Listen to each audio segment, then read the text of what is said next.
UFP, the United Federation of Podcasts. Infinite diversity.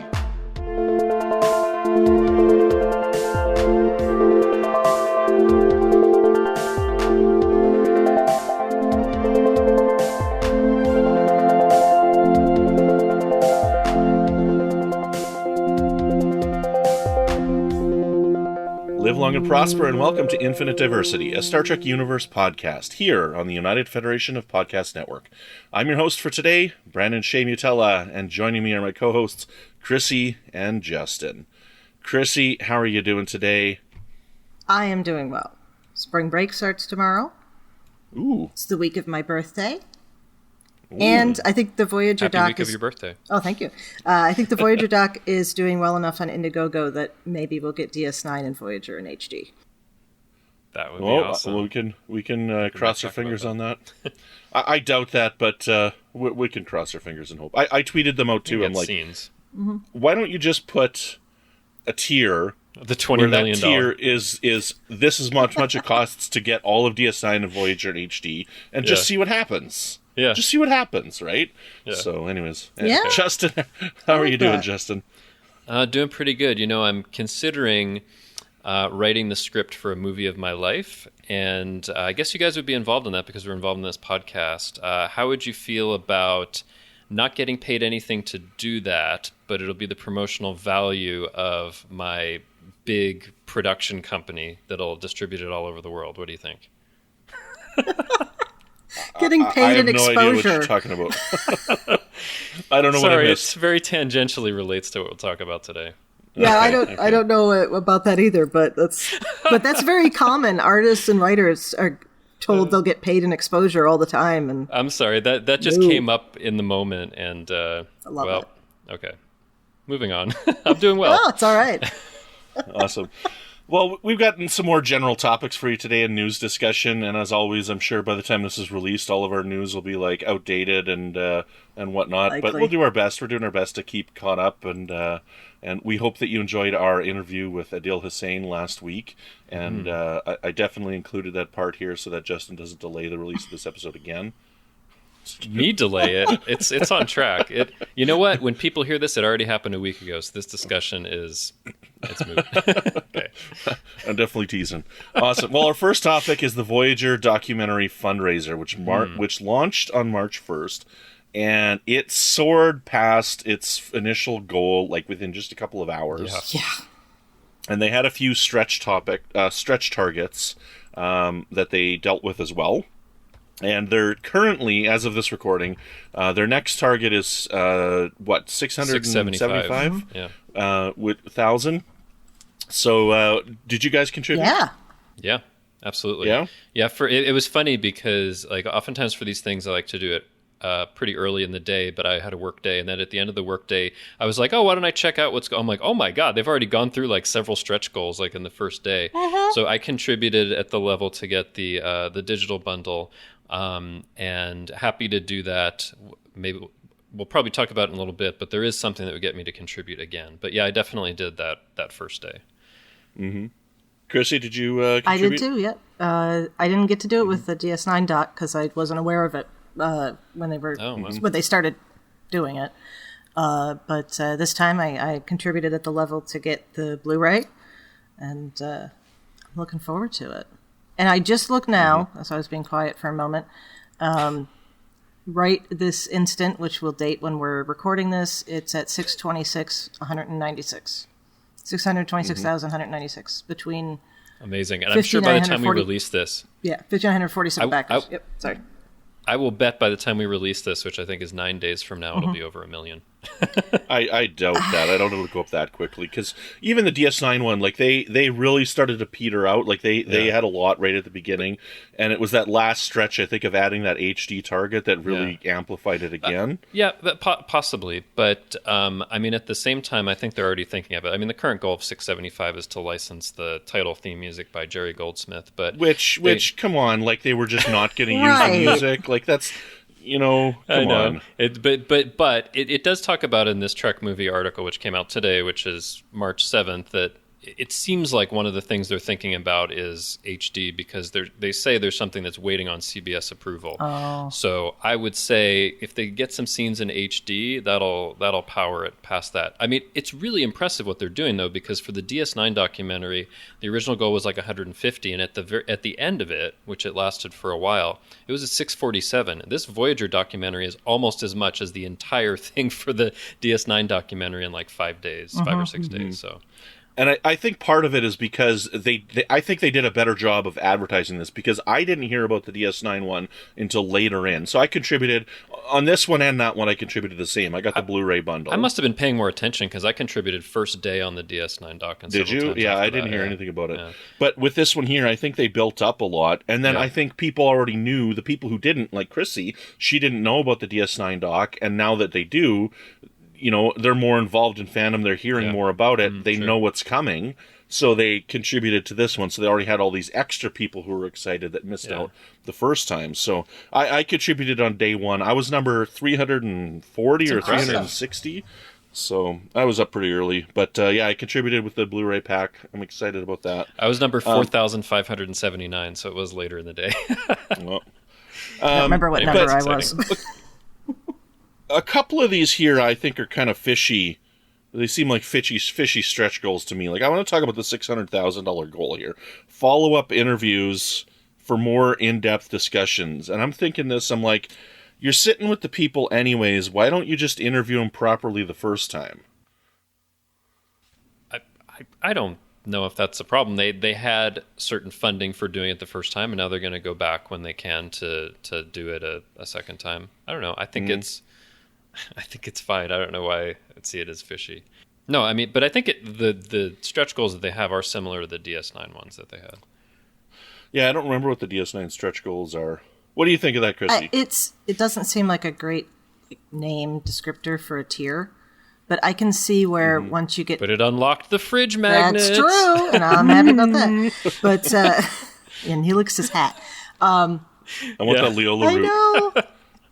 I know. I lost my train of thought.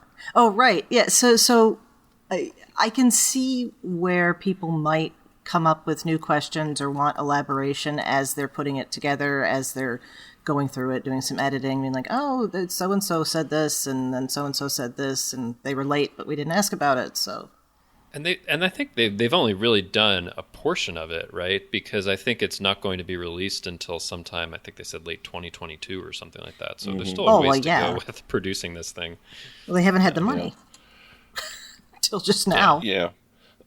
Just for me, though, like these last two stretch goals that they've announced. So the 600,000, which is follow-up interviews for more in-depth discussion, and licensing the theme song at $675,000. I was joking in another group chat. I'm like, yeah, I could just see it right now. The $1 million tier interviews with the cast. What, we didn't tell you we weren't interviewing yet?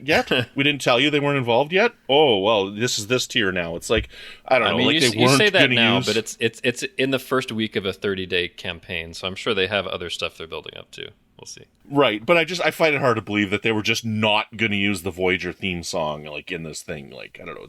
But I'm a pessimist, right? I'm a pessimistic guy. So of course they were going to use the Voyager theme song prior to the $675,000 tier.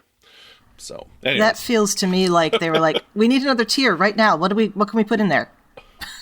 You know? Yes. Oh, we'll use the theme music. Okay. Anyways, anything else you guys want to say on the documentary? No, I think it's just exciting, and it says that there's a lot of love for Voyager out there, which is great. Yeah, this is exciting. I'm super stoked for this. Okay, come on, Enterprise documentary. Woo! Yes. We shall see.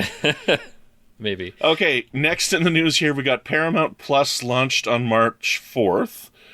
Now, I don't have CBS All Access. We don't really have that in Canada. But apparently, it's like literally just a name change and nothing is different. Apparently, it's just as, from what I'm hearing, it's just as lame an interface. There's just as many problems as there was before. Well, I'm gonna nothing's changed. I'm gonna challenge on that. I've had CBS All Access probably since about 2017, before Discovery launched. Sure, there are better services as far as some of the usability. There are also some worse. But yeah, it is a name change. I think part of but also like the interesting thing is like the news of that has caused my wife to go in and see, what's there among like the hundreds of movies and the different shows.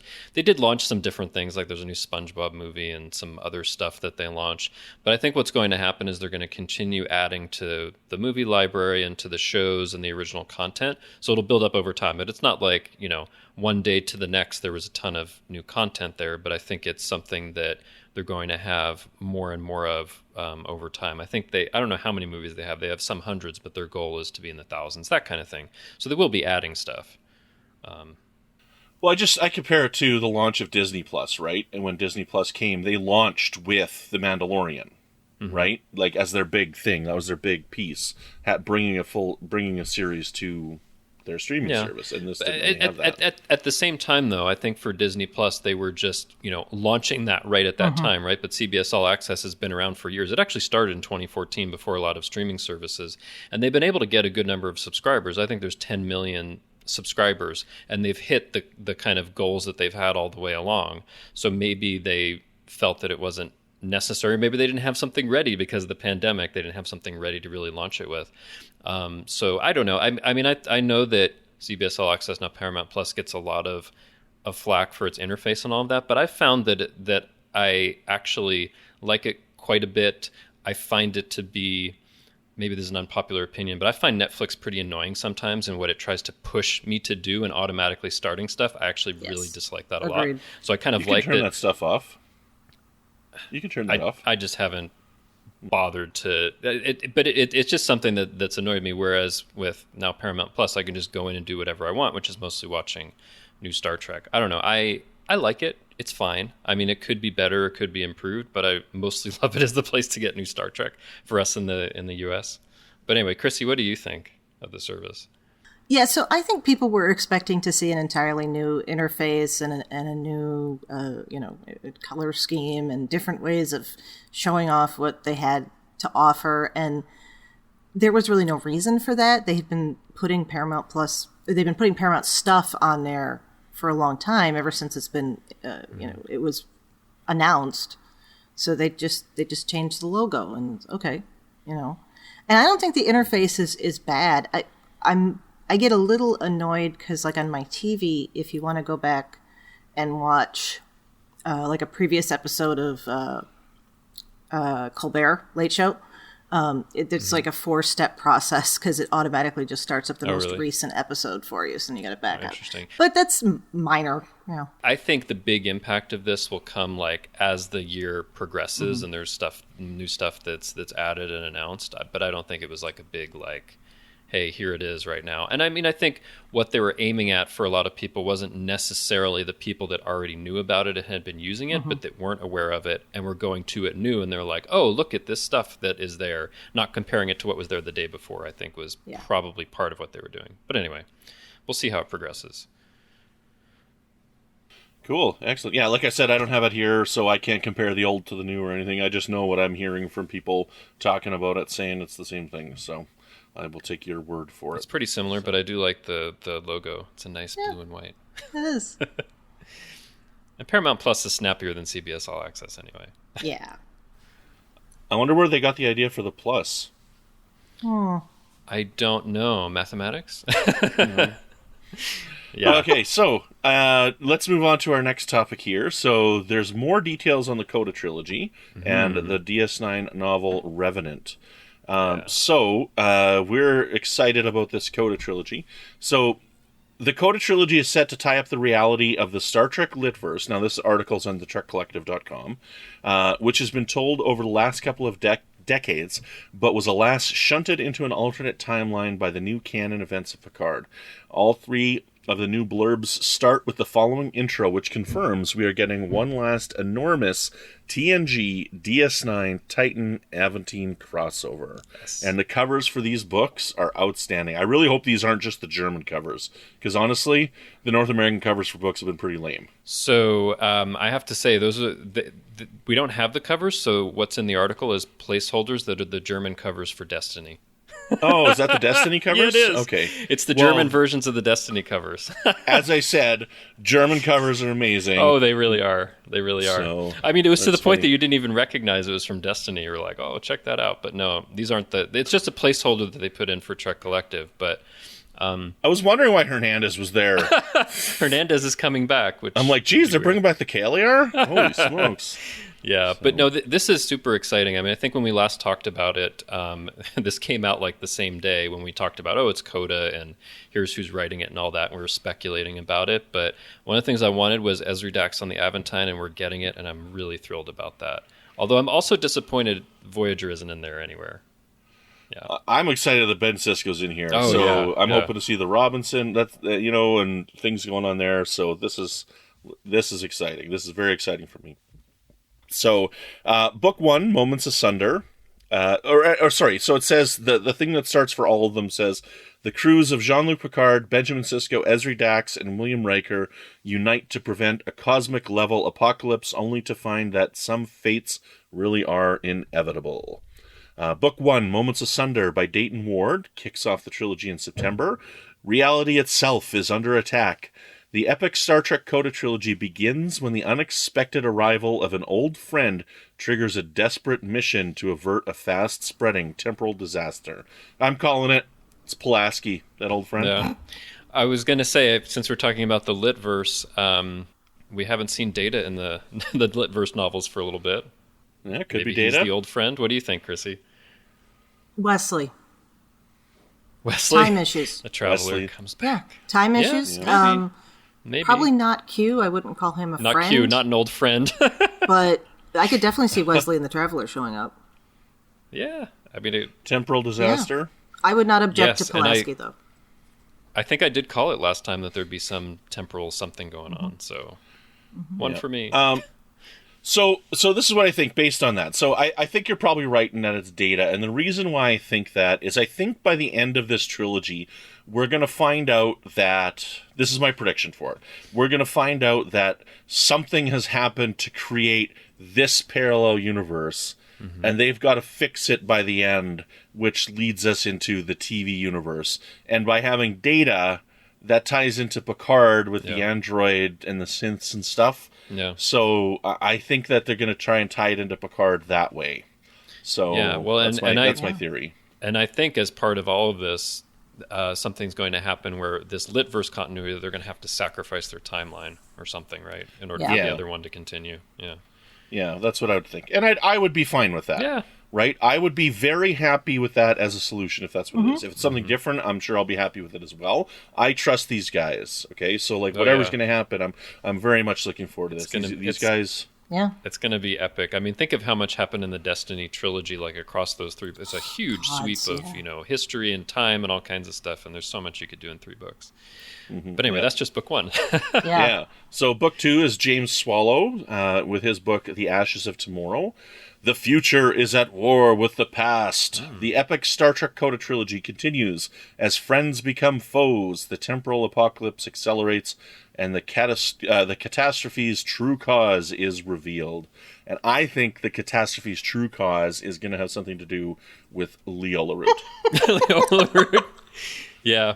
Leola Root, when it hits subspace, causes a temporal apocalypse.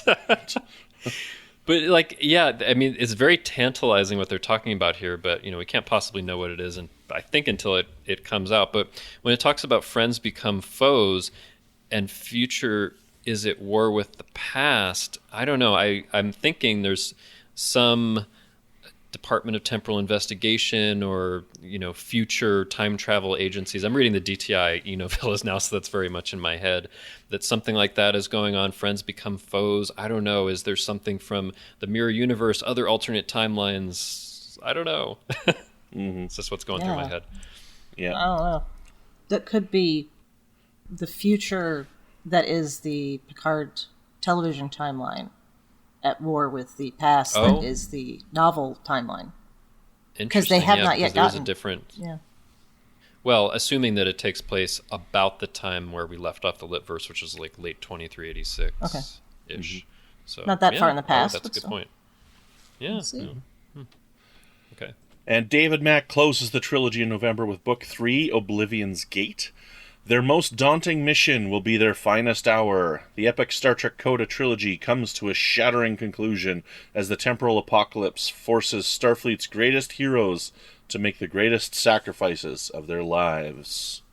Dun, well, dun, dun. I guess there you go. It is basically saying they'll sacrifice their timeline or something. But, like, I think there's going to be some amazing stuff in here. I just had a really random thought. The past is someplace that Georgiou is. And if they are trying to work it into the new timeline, I realize that Discovery's so much further in the future. But that could be an in for the Section 31 show. That would be pretty crazy if it was also like technically a Discovery crossover, and maybe Georgiou going through the Guardian of Forever triggers the temporal apocalypse or something. That would be probably not what's going to happen. No, but I just was thinking, I'm like, interesting thought. Yeah, but I am so excited. I want to read this thing now, but we've got to wait months. I know. Oh, it's coming up fast. It'll be here soon. That's true. I'm going to have to arrange that I don't have any grading around the dates those come out. Watching movies today, kids. There you go. I'm gonna have to, take a week, a month off of work. Sounds good. Okay, and then they've also released a blurb for the book Revenant by Alex White. So it says, an all-new novel based on the landmark TV series Star Trek Deep Space Nine from the acclaimed author of A Big Ship at the Edge of the Universe. Jadzia Dax has been a friend to Etom Pritt, the Trill Trade Commissioner, over 2 lifetimes. When Etom visits Deep Space Nine with the request to rein in his wayward granddaughter, Nemi, Dax can hardly say no. It seems like an easy assignment. Visit a resort casino while on shore leave, and then bring her old friend Nemi home. But upon arrival, Dax finds Nemi has changed over the years in terrifying ways, and the pursuit of the truth will plunge Dax headlong into a century's worth of secrets and lies. Shore leave never goes well in Star Trek, does it? Except never. for Hoshi. But I think like we've said before, we're excited for a DS9 novel that takes place during the series. I guess we'll see what it's about. I'm excited for the book because it's a new Deep Space Nine, but honestly, I'm not too intrigued about this description of this book. I mean, like, this is not really blowing my socks off, so... Well, we just read about the Coda stuff. I'm sure that'll be a lot more epic than this, but I don't know. Yeah, it's... with that description, it's like, okay, somebody's changed and there's some lies and secrets and stuff, but I trust the author will make it pretty interesting, and I just always like seeing Jadzia novels. So, yeah, I haven't read anything by Alex White, so I'm not sure how they are for writing. So, I think we've had so long that the Star Trek books have been all part of this intertwined story that getting one that's basically, an episode of the week, it feels kind of, the word I'm looking for is, it's anticlimactic. But really, that's more what we're used to from before the post-Nemesis run. Yeah. I mean, in my reading lately, I've been interspersing some of the like post-DS9, post-Nemesis stuff with. I'm reading through the Voyager numbered novels, and those are very episodic novels, and I enjoy that, and it's a different kind of storytelling. Different things happen, but I think you can have a successful story and a lot of fun with that. So, I'm not disputing that. I'm just saying we're kind of like, this doesn't sound like a world-changing story, and I think we're just, I don't know. Well, it can't be if it takes place during the show. Well, yeah, exactly. So. But I look forward to that in December. Me too. Yeah. Excellent. Right. And then our last news topic is that they've apparently attached another writer to the new Star Trek film. Another. I think I got enough in there to do another new movie. So we've had Tarantino. We've had, I don't even know all the names of the people. There's the people that Mike Schindler was totally into. There have been some different people, but I know where you're going with this, but I actually feel a lot more encouraged that this is really going to happen for a couple of reasons.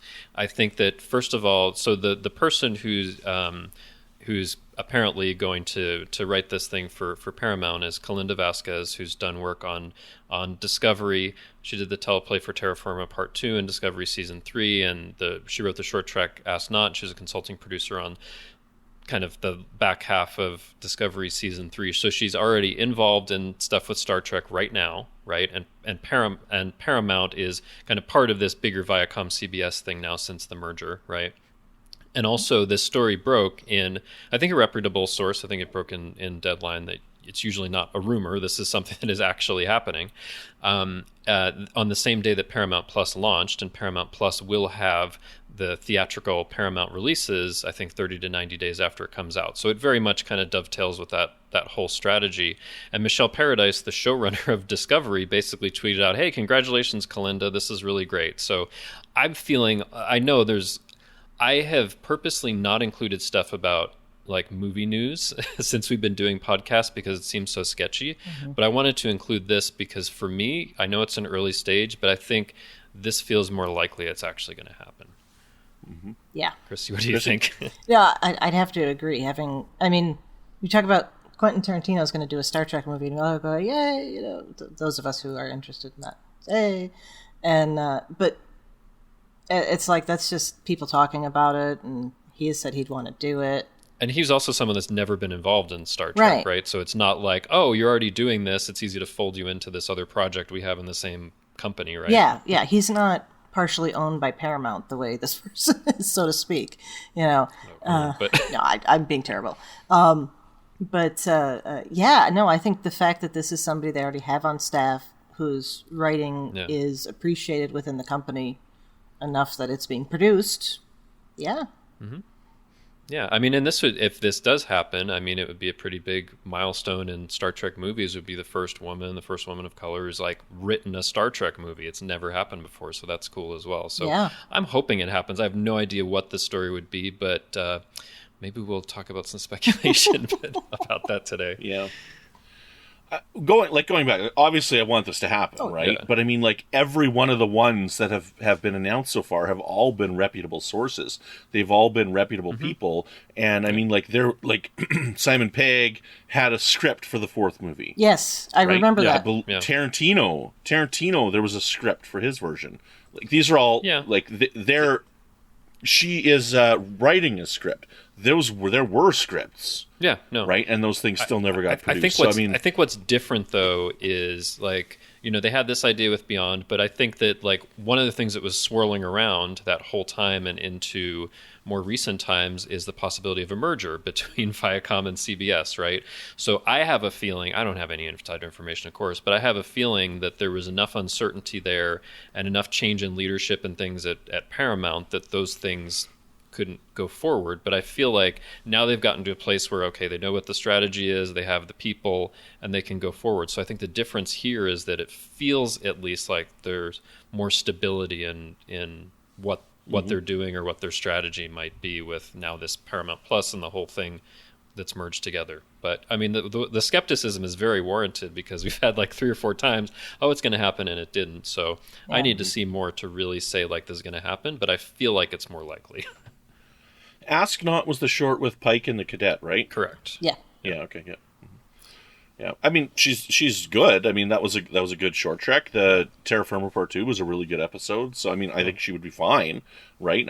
She's a Star Trek fan through and through. Her parents named her after Kalinda from By Any Other Name. That's right. So it's different spelling, but that's where the name came from. So I'm not saying she's not qualified. I'm totally looking forward to it. I'm just doubtful on the news because we've been burned so many times. So I hope you're right. I hope it does come out. Absolutely. Of course I want another Star Trek movie. Of course I do. And just because there's other scripts out there, they could pop up again. There's nothing to say Simon Pegg's couldn't. If you look at Harv Bennett's Starfleet Academy script got turned into kind of Kelvin, so it'll show up Star one way or Trek 2 another. in a way was a combination of several different ideas and scripts that were floating around. So who knows? I hope it happens.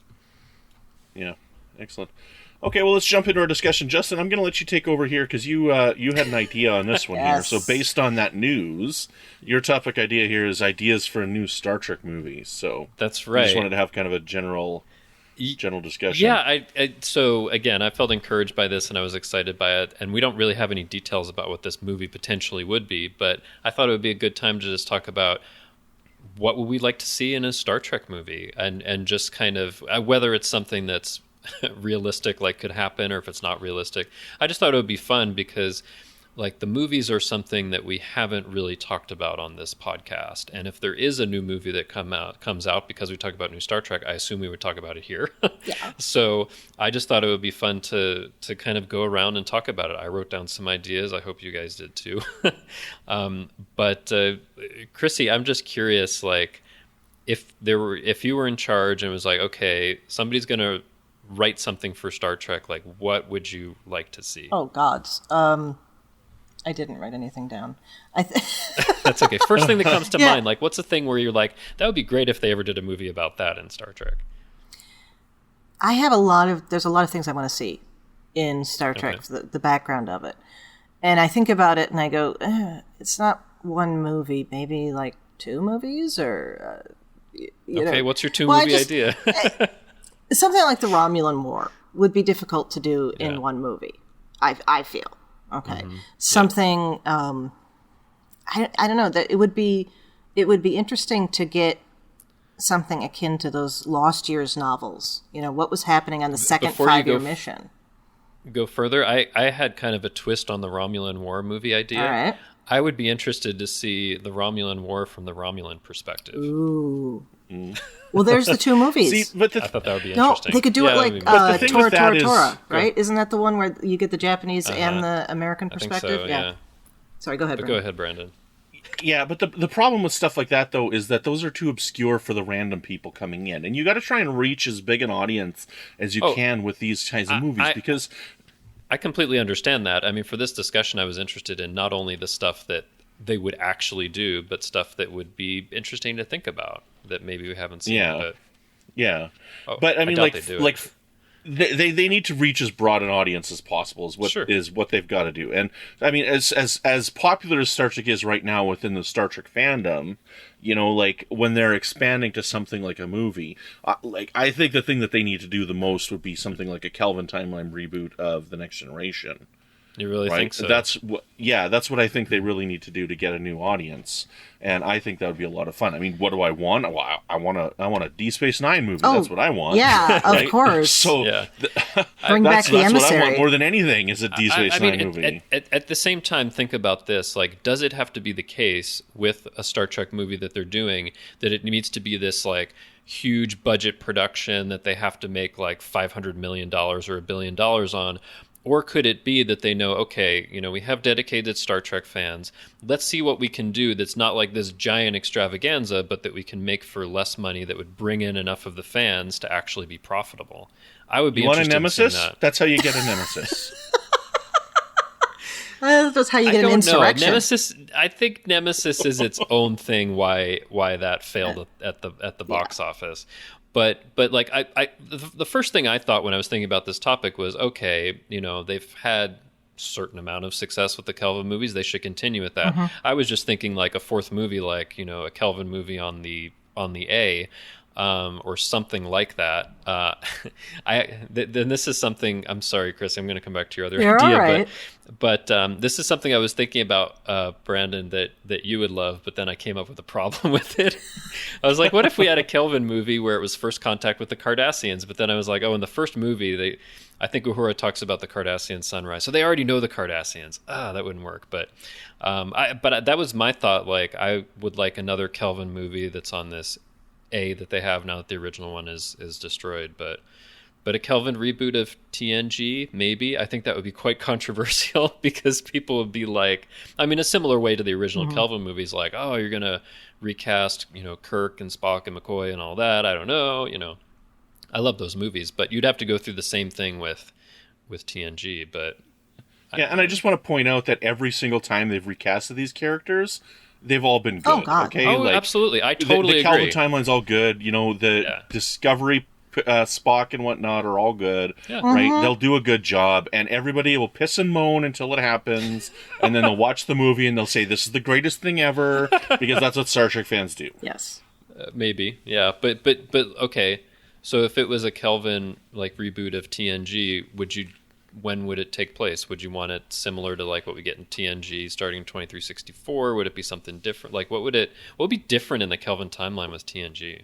Well, different would be that when they started, just because this is the way the Kelvin timeline works, Riker would be 60 and Picard would be 20, right? Because birth order doesn't matter, and you can have a Chekhov that's 4 years younger, right? I mean, because why not? Because this is how things work. There's only one egg, in every woman's body, and only one sperm in every man's body. And it doesn't matter when you impregnate it, you will only make one Chekhov. You feel very strongly about this, don't you? Yeah, that is absolutely nonsense. There's also something to say nonsense about time incursions having effects on women's No, I was saying systems? having effects in both the past and the future direction. Okay, but anyway, you're forgetting one thing there. Kirk got the Enterprise earlier. Everybody's younger than they should be. No. Chekhov is literally 4 years younger or something than the character actually is. He's literally younger. Yeah. Well, and it's not just that Kirk got it earlier. His middle name is something that starts with an R. It's fine. We'll just deal with it. Yes. So. But okay. But anyway, I could definitely see that. That would be interesting. But Chrissy, sorry, you were talking about something before we went off on a tangent about Lost Era stuff. Yeah, and I you guys have made me think of two other things, so I was just going to go with that. With your Romulan thing, yes. though, Chrissy, what you could also do is do it like Clint Eastwood did with Flags of Our Fathers and Letters from Iwo Jima. Yes, that's. Right? I think that's what I was thinking of. Yeah. I don't think a Romulan War movie would necessarily be too niche if it's marketed correctly. Call it Star Trek Universe War or something like that. Universe Galaxy War. So people don't know that it's... You call it the Romulan War, people don't know what you're talking about, but it's like, ooh, Star Trek War movie. I think you might be right about that. Like, they could do it in a certain way that it would feel appealing to people that don't maybe know much about Star Trek, or they're the casual fans that, saw the Kelvin movies and be like, oh, that sounds really interesting. And then as part of that, they're getting indoctrinated in Star Trek values and stuff like that. But no, I think that would be quite interesting to see, and I'd love to see that. Also because, like, a lot of times with these things that happen, I'm happy with how they're handled in the books. The Romulan War is not one of them, because those books, there was some good stuff, but it was a little disappointing. I don't know how you guys feel about the Romulan War. The second book was really rushed. Yeah. The first one was good, but the second one was really rushed. It just felt, not quite what it could be. So I feel like I haven't really seen what that was like yet. But as for Next Gen reboot, it brings to mind when I went to go see the 2009, which was at the 7 o'clock, because we don't do a midnight showing anymore in the middle of Michigan, day before release, with my little sister, and of course my husband Jason was with me. Sister had her boyfriend at the time with her. Nobody was in any cosplay. We had Star Trek t-shirts on. And the fact that we had Star Trek t-shirts on was enough that the local paper was like, wow, nobody's in cosplay. I guess we're going to put your picture on the front of the entertainment page.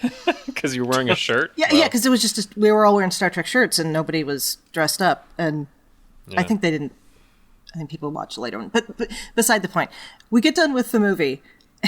We go out of the theater and my sister's just, oh my God, oh my God, what about that? And she sat down on the steps in front of the theater and she goes, what's going to happen to Next Gen?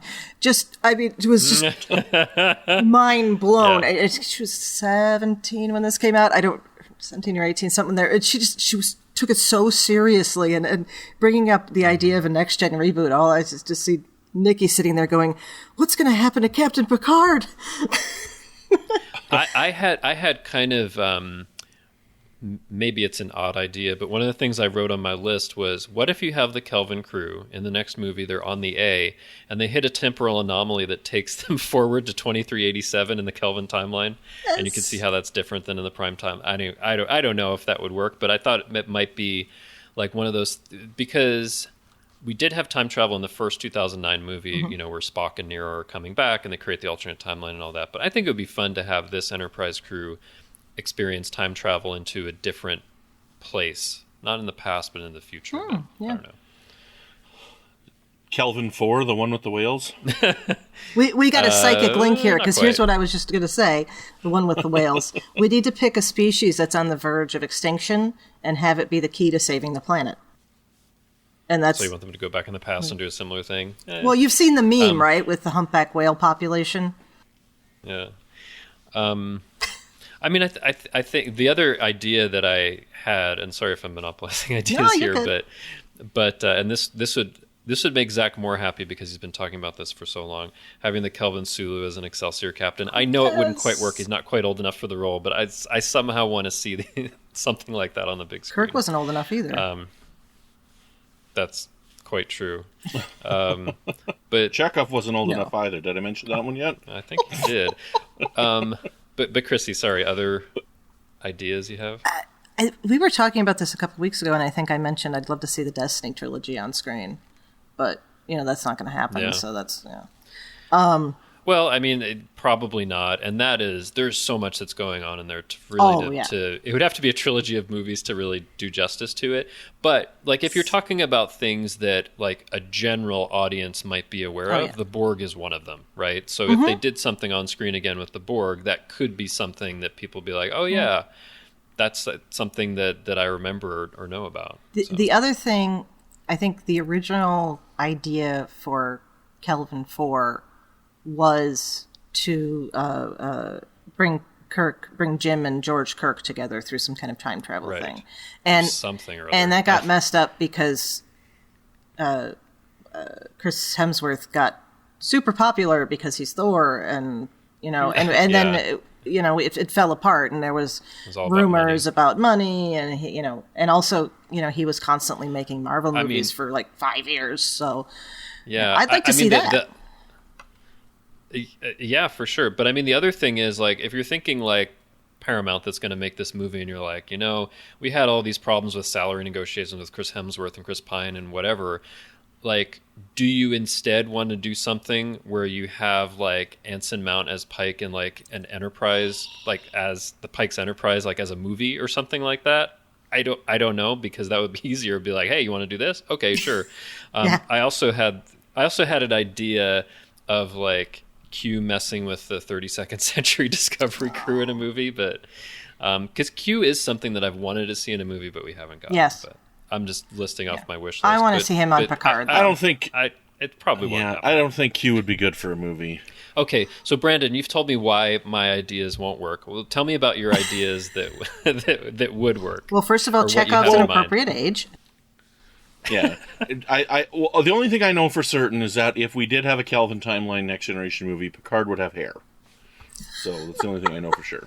So, but so if that's my biggest idea. I think your idea of a Borg would be a good way to get people in, right? Like a Borg battle on the Next Generation would be a great way to get people in, or because they're the tried, tested, and true only enemy basically on the films, it would be a Klingon war, right? They could have something to do with the Klingons. So those would be my big ideas. I mean, obviously, yes, Pipe Dream would definitely be a Deep Space Nine movie that would continue on from the end of season 7, right? Yeah. But where does that go? I don't know, because I know what happened in the novels is fantastic, but who knows what they would actually do in and the it's tough to do that, so you can't picking up right away afterward. We can't do that anymore because of Rene Auberjonois and right. Kelvin timeline D Space Nine. And I Avery Brooks has basically said, I'm not acting anymore, goodbye. And right. Maybe we could have the Jake Sisko Chronicles, something. Maybe. For TV show. But also, like, if you're thinking about what kind of like a wider general audience is aware of, we've named a couple of things: the Klingons, the Borg. I think Spock is one of them, or the Enterprise, or whatever. Right. Another thing I was thinking about, and my wife had brought this up because she just loves the character, is some kind of Guinan movie or Guinan adventure, because you could have the kind of star power of Whoopi Goldberg behind that. I don't know if that would work, but I've always wanted to see something that's focused on Guinan, or about her story, or like something critical that she's involved in, or something like that. I don't know, but I want to see it. We need the Guinan Picard story. Maybe. I mean, we're kind of, if Guinan will still be part of Picard season 2, I think we'll kind of get that true. Anyway. But that was a thought that I had. Is this it for our ideas? Well, I mean, there's tons. Yeah, I mean, like if you want just ideas that would make great, like Setlick 3. Setlick 3 would make a great war movie.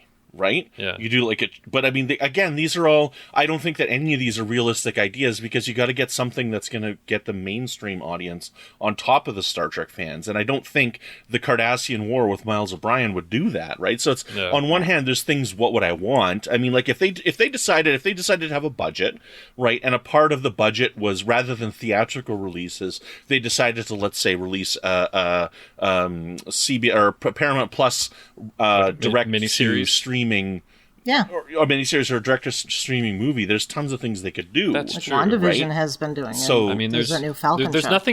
There's nothing to say that this scripted movie isn't going to be like a straight-to-streaming kind of thing. Right. It's true, especially these days. Yeah. Interesting.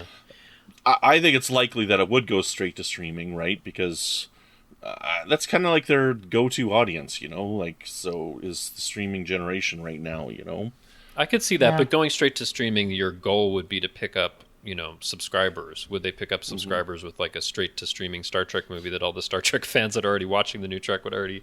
Maybe. I don't know. It's an interesting question. I want to just throw something out there, and I'll give credit to somebody on Twitter who thought of this. At Dami in LA on Twitter. So as I put this out there, like I'm encouraged by this news, and let's see what happens. They were like, "What if?" What if this Section 31 series didn't happen and actually there was like a Georgiou movie that was what happens after she goes through the Guardian of Forever? And I was like, yeah, Michelle Yeoh has star power and all that. I kind of doubt it would happen, but man, that would be interesting to see because you could have like the whole new time and setup and whatever for where she's going if it wasn't going to be a series. Yeah. I think that if it was, though, that'd be a slap in the face to Erica Leopold and Bo Yeon Kim. Yeah. Right? Yeah. Probably for that reason, it wouldn't. Yeah, because it would be like, oh, we're doing this series and now we're going to take it away from you. And unless it was an addition, which it probably wouldn't be. But I guess it was scratching that itch. Like, I want to see what happened to Georgiou, but we don't know because we don't know when the Section 31 series is happening. So it sounds like what we're thinking so far that might be a realistic thing is like a fourth Kelvin movie with that crew, right? Or like a Kelvin TNG movie, maybe, or something with Borg and Klingons. Is that kind of what we're thinking is like the universe of things that would have broad enough appeal for theatrical release? I think that those are the likely possibilities. Interesting. Because Beyond didn't perform to what they wanted it. Like, as far as I know, it did pretty good. It did pretty good, but I mean, I think it did pretty good, but it was just such an expensive movie that with all the marketing and all that, it wasn't quite. I mean, and the other thing that's been going on is since the 2009 movie, I think what Paramount had wanted was for Star Trek to be on the order of like these giant mega blockbusters like, Lord of the Rings and things like that are like $1 billion movies, but it didn't turn out to be like that. I mean, actually, Into Darkness did even better than 2009, but still not quite at that level. And then Beyond was a bit of a step down. So, well, that's because Into Darkness is a better movie than 09. They don't have Tolkien as the source material. Let's consider what we're dealing with. But it seems like with how much they were spending, like, I mean, I think that for some of these movies, like $200 million, and that's kind of a lot to spend on a Star Trek movie, like far more than they'd ever spent on a Star Trek movie before. So I think it'll be interesting to see if they take the route of like, okay, we're going to still do that and try to be a mega blockbuster, if they'll just downsize the budget somewhat and be like, okay, let's be more focused and have something that's, that can be quite profitable and popular without having to be some mega spectacle. I wonder which way they'll go, Actually, now that we're talking here, I think what they actually need to do is they need to do what Marvel's doing. Mm-hmm. And they need to have the movie tie in directly to what's on TV now, somehow. Yeah. Right? We've got WandaVision that just came out, which ties into the movies. Like, I haven't seen the movies. I watched WandaVision, but I don't really watch the Marvel movies, right? But I know that this ties in, and WandaVision in itself is expanding the palette of the Marvel Cinematic Universe, right? So if they do something, that's what they need to do. So if they do something like that, what would be the most likely series to tie into of the? I think the most likely series would be Strange New Worlds, honestly. Yep. If I had to guess based on that tangent, it would have to be Strange New Worlds. And certainly, like in all of their advertising for Paramount Plus, like Anson Mount as Pike and Ethan Peck as Spock were very prominent in all like those ads like going up Paramount Mountain. So they've clearly prioritized that and seen something. So yeah, maybe my Pike's Enterprise movie could happen. That would be cool. The remake of The Cage. Yeah, what would you call it if it was a remake? The Cage. The Menagerie, which was the original title. But I don't know. Like, I'm just kind of intrigued to see where they go because, I mean, there was one thing in the article where it said it was an original Star Trek movie. I don't know what that means. Maybe they'll have a new crew. Maybe like they want to do something with an all new crew with a different adventure, or they go off to another galaxy, or like something totally different. I don't know, but. Well, I just took original as not including the stories that we've heard about before. The previous potential scripts. But. Oh, so not a redo of Star Trek 4? No. I mean, like not including the thing about Kirk meeting his father, and not including whatever was in Simon Pegg's script, and not including. In other words, Tarantino's they're saying script. Not recycled, so, just something original. new from that. Yeah. Okay. Yeah. But that's just my reading. So, yeah. I mean, I think it's an interesting discussion to think about. I mean, and also, like, on this podcast, we've just talked about shows. We've never really talked in depth about, like, a new movie that's come out. That would be a different experience, and I'd be excited for that. So, okay. Well, I guess if that's what we have, listeners will have to let us know what your ideas are, whether they're feasible or not, and what you might think might be likely. But certainly, if there's more news, we'll let you know, and I hope we'll be on a path toward a movie happening. It will at some point. There's too much going on for them not to try to dip into that particular well. It's just a question of what are they going to do. So. What are they going to do with it? Yeah. And I was looking at the numbers because when you said 200 million seemed like a lot for a Star Trek movie, I was like, wait, how much did Wrath of Khan cost? And I did the inflation calculator. It was 12 million originally, and then it was that I closed the page. Just a second, I'm sorry. It wasn't 200 million. But no. Yeah, Wrath of Khan was the lowest of them all, I think. Oh, maybe that's not the one to use then. But even inflation adjusted, it's a good deal more than that. But yeah. I don't know. I think it's a good one to use because it's the best Star Trek movie. Right, Justin? No, it is not, according to me. This is all a matter of taste. Yeah. I know I haven't talked about Star Trek too much on this, but it ranks a bit lower for me. Okay. But go ahead. Right. So if you were to apply the 12 million budget for Wrath of Khan today, that'd be 32.5 million. So 200 million still very cheap now, right? Yeah. But yeah, so those movies were a lot more expensive. But I mean, even if it's not my favorite movie, I would absolutely say, Brandon, that Star Trek II was the most successful movie in terms of like bang for the buck. Like, it didn't cost very much and it still held up there as one of the very best things in Star Trek. That's very successful, right? Yeah. So I wonder if they could do something like that. Say like, okay, let's, if you take it in the same terms, like what Star Trek movie could you get for 35 million, and find out what you can get. I mean, also the other thing to think about is like with the new Star Trek, especially with Discovery, like for an episode, which is about 45 minutes, they're spending, I don't know, $8 to $10 million or something like that, right? And if you just double that across, like it's maybe you could do a lot with 35 million and it would look really good. And maybe, if you make a $35 million movie and it brings in 100 million at the box office, that's great. Yeah. I don't know. Maybe they could go with that. So well, and that's where if you use existing sets and actors who've already been fitted for their uniforms and everything. That's true. The Strange New Worlds movie would cost less because they're already sinking the money into the sets and stuff, right? Right. Yeah. But I like that as being a tie-in. And yeah, and Strange New Worlds, it's probably more likely than Discovery because I think that's overall gotten more kind of goodwill behind it in terms of everybody being like, yeah, let's do that. Sounds great. So all right. Oh, that'd be really fun to see Pike meet Pike. The one who played him for the Kelvin timeline. I can't think of what is the actor's name. Oh, Bruce Greenwood. Yeah. Yeah, and have Pike meet Pike, have Spock meet Spock. You look a little bit different. I mean, they're doing that over on Marvel, right? They're having, and I don't know which one, Marvel, DC, whatever, I don't care. They're getting all the Spider-Mans together and all the Supermans together, and they're doing like these Crisis on Infinite Earth things. Well, that's... So they could... it was WandaVision. Unification... Oh, go ahead. Unification 3, we basically got 3 Spocks for the 2 in the flashback that was Leonard Nimoy and the kid who played Spock.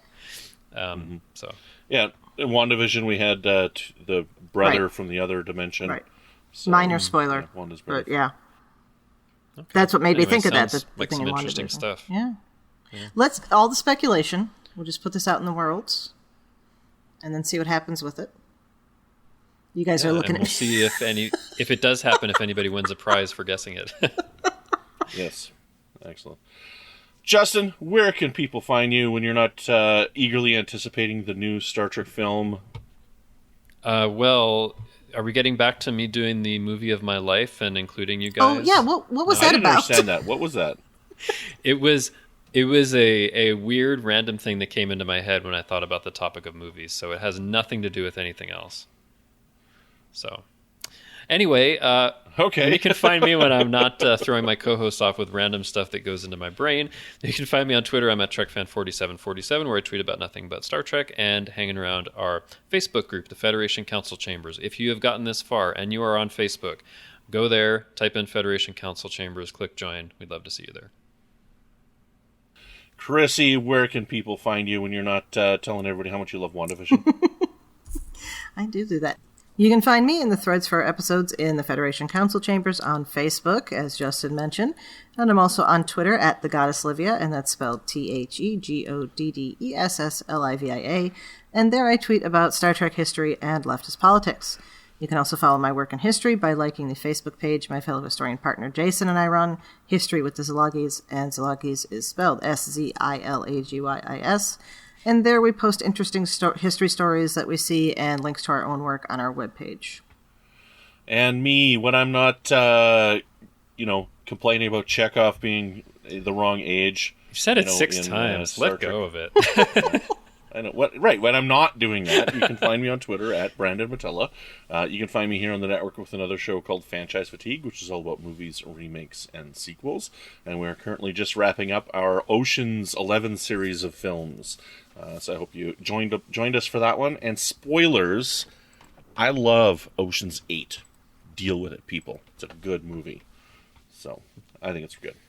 The best thing related to Oceans is bada bing, bada bang. Yes. Excellent. Well, that's where you can find me there. And my Hitchcock podcast, Good Evening, an Alfred Hitchcock podcast, over on the Fandom Podcast Network and in our own independent feed. Here on the network, we've got a bunch of great other shows. We've got Mickey's Marvels, which is all about Disney and what's going on over there. We've got Always Hold On to Arrow, which is all about the Arrow TV show.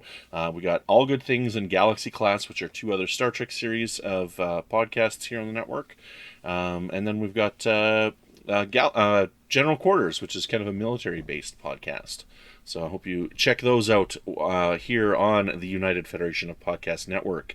Thank you so very much for tuning in to Infinite Diversity. Thank you to our executive producers, Ken Tripp, Tony Robinson, and Zach Moore. Thank you to Zach Tripp for the wonderful theme music and Tony Robinson for the show art. Please rate and review our show on Apple Podcasts, and please subscribe. We haven't had a review in a while, so help us out, guys. Come on, give us a review. You can also support us on Patreon at patreon.com/UFPEarth. We got great tiers, anywhere from $1 to $10 right now, but we're looking at expanding that. $10 gets you. Make up your own. Give us $50. No. Sure, you can do that too.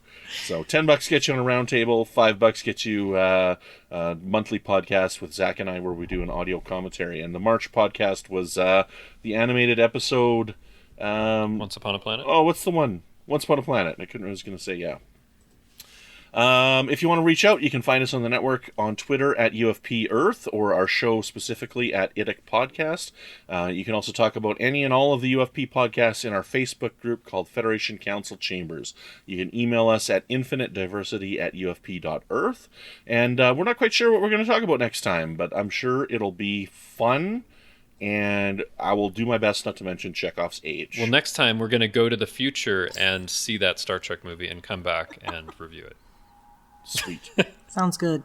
Until then, peace and long life.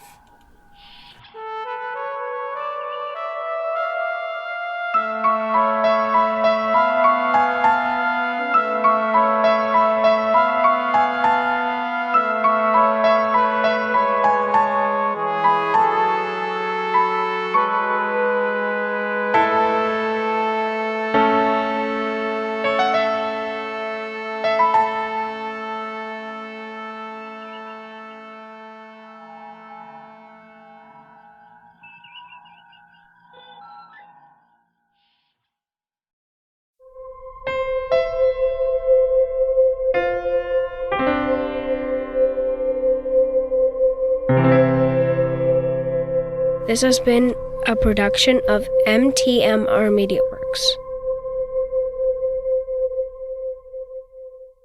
But anyway, Chrissy, what do you think of the service? I think people were expecting to open the app and... Just a minute. Buster. Hi. Cat. Come here. Hi, Cat. Right here. Hi, Buster. Sit.